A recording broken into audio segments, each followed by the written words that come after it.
I received some beautiful perfumes and some where I was just like, so today I will share with you this perfume haul, new perfumes to my collection, and I will honestly tell you which ones I love, adore, which ones I can see myself wearing, and the ones that I will give away.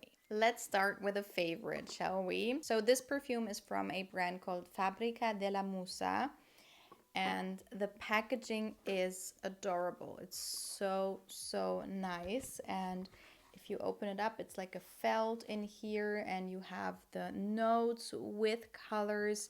There is a beautiful picture of the perfume and the notes, and I sprayed it on here. It goes in here, and it's just so beautiful. This is what you want from a niche perfume. I mean, that's what I wish to have, because it's a packaging that you would keep. It's just so beautiful. Maybe I would even keep the bottle in there because it's just so beautiful. So this is Cristallo Bianco, and this is what the bottle looks like. The bottle is beautiful on its own. The bottle itself is very weighty. This is what the cap looks like. And the perfume is beautiful. So this one has the main accords of woody, fruity, and floral. And I now see that it is made by Hamid Mirati Kashani, which is one of the perfumers right now. And it has top notes of white peach, pear, orange, middle notes magnolia, fig, jasmine, and base notes of patchouli, cashmere wood, sandalwood, and Madagascar vanilla. So this sounded so interesting to me, and this is just a luxurious, timeless perfume in a bottle. It has something from a more classic, maybe 90s perfume, but then it is more light and it doesn't have those extremely powdery notes. So, first up, this to me is a fresh, fruity perfume with some depth. They say the main accords are woody. To me, it's not mainly woody. The woodiness is there, but to me, this is mainly fruity and fresh. And the peach is super juicy. And I was very afraid of the peach and patchouli combination because this is like my biggest nightmare. But gladly, I can tell you that this is a beautiful combination. The patchouli is a very muted one, something that is more toned down and not as earthy and thick. And the peach is also not the synthetic one, but more natural smelling, more light and not as sickly sweet and prominent as it is in a lot of other perfumes. Then you get this beautiful accord of the magnolia, the jasmine, and the fig gives it something almost like creamy and green. And this is a signature worth perfume. If you love your fresh, fruity perfumes, this is beautiful for the office. You can wear it whenever, wherever. You could wear it to a wedding.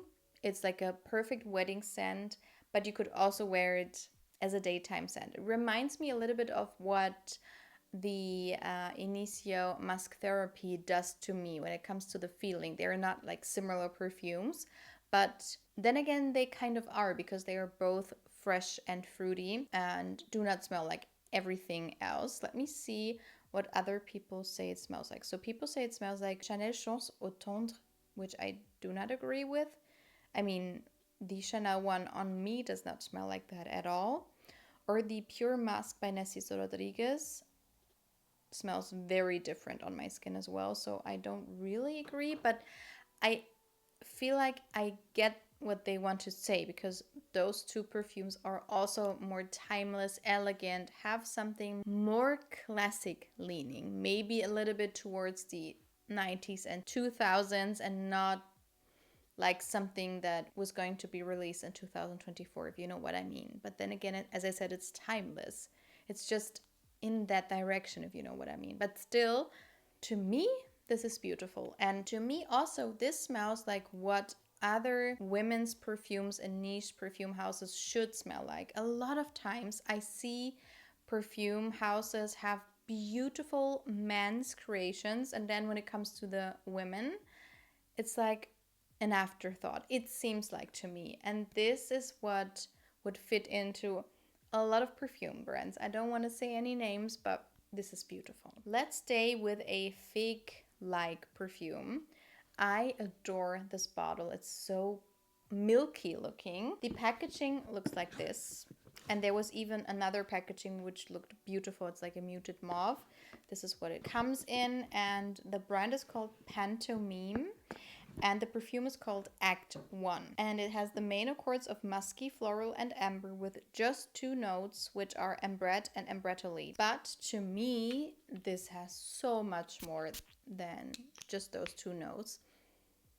This to me is obviously, like super obvious, a cucumber, fig, sandalwood scent with some ambrette seeds in there. That's exactly what I smell. I have this perfume called Fig by Arquinesia, which is a perfume house from Mallorca.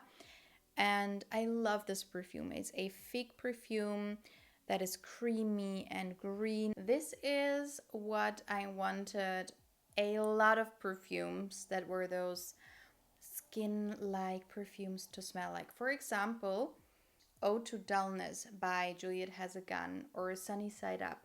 Those perfumes, I think all of them are like sandalwood-y. I wanted them to smell like this because this one does go in the same direction as those two, but then it's just so well rounded. There's nothing sharp in here. It's super creamy and green and fresh. And as I said, it reminds me of figs or cucumbers or something in between or both. It's so nice. And this is something very cozy and comforting. So perfect for fall and winter time.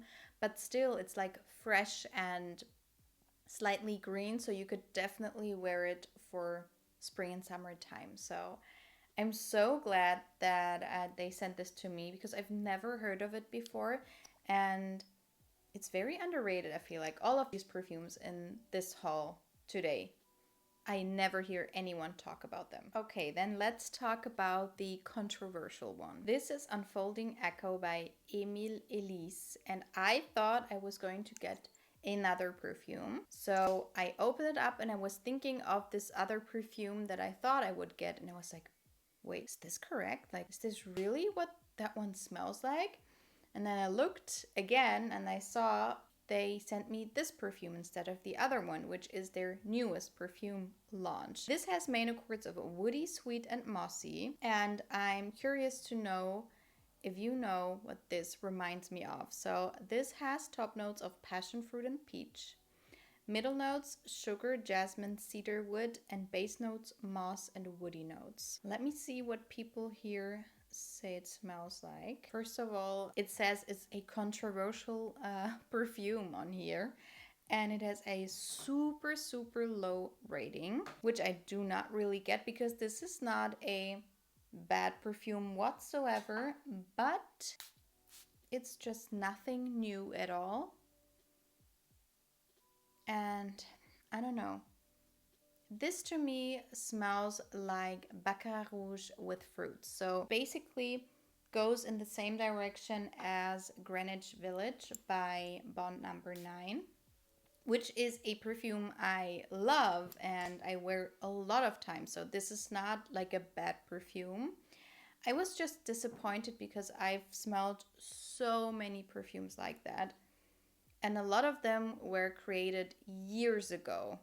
But this one is a brand new launch, so I don't know. I was just hoping for something new, you know what I mean? But it's something I definitely can see myself wearing because it is like the Baccarat Rouge DNA. It's like sugar crystals and fluffy and light and airy with those more deep and woody backbone notes. And then you really get this juicy, almost sour passion fruit note in the peach, making it very interesting.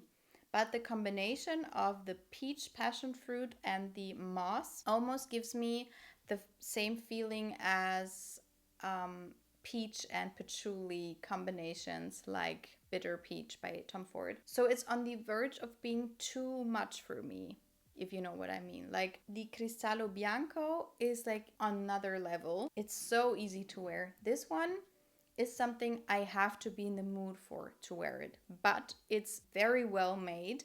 And also, these perfumes are not too expensive. And if you look at what I just compared them to, Bond Number 9 and MFK, with this you get a bang for your buck. So it is a good price for what you get.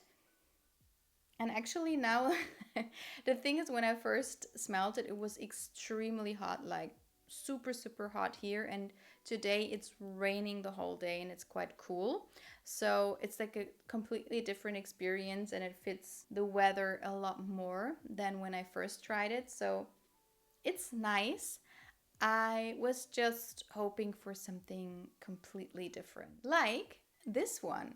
Look at this bottle. I'm in awe. This is so, so cool. I think the name of the perfume house is Perroy or Perroy, and the perfume is called Mahogany Sun.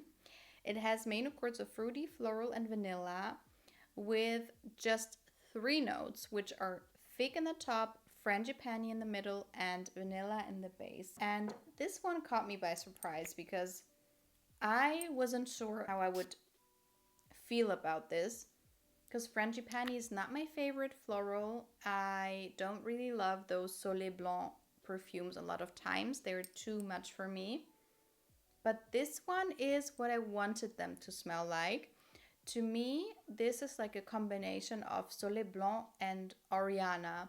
You have this fluffy, almost marshmallow kind of feeling to it. It's quite sweet and airy. To me, it smells a lot like marshmallows, actually. And then you get those tropical florals and this creaminess, the creamy vanilla. It's beautiful and I adore the bottles. This is such a fun scent and I'm so sad that summer is over, but I will be taking this on holiday with me. And the last one is Red Redemption by Ojar, and I thought this was going to be like the next Baccarat Rouge because a lot of people say that this one smells like it. So this one has the main accords of rose, musky, and powdery, with notes of in the top pink pepper, blood orange, and the middle rose, amber, patchouli, vetiver, and base is white musk, vanilla, and oak moss. So you have this Baccarat Rouge feeling because of the notes, I mean. But then, yeah, and a lot of people say that it smells like Atomic Rose by Initio. I would also say this reminds me of something like Atomic Rose, della, maybe the exclusive one, mixed in with something like Baccarat Rouge, but just in the background. It's more so Atomic Rose than it is Baccarat Rouge to me and on me. But as it dries down, it gets a lot more like deep and woody and a little sweet. And there is one perfume, it's called Paradise something. Urban Sense is the perfume house. I forgot the name, but it's something with paradise. That one is, oh my god, it's to die for. It's so sexy and so beautiful on a man.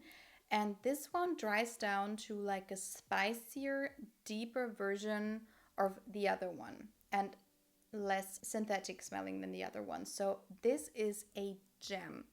I wore it myself and I couldn't stop smelling myself. It was so, so nice. But I feel like this is going to wander into the direction of my husband's perfume collection.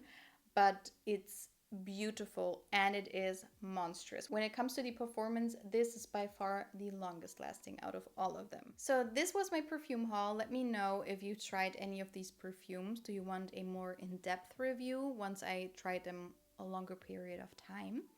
Let me know which perfume you just got and love and adore. And I hope to see you in my next video. Bye!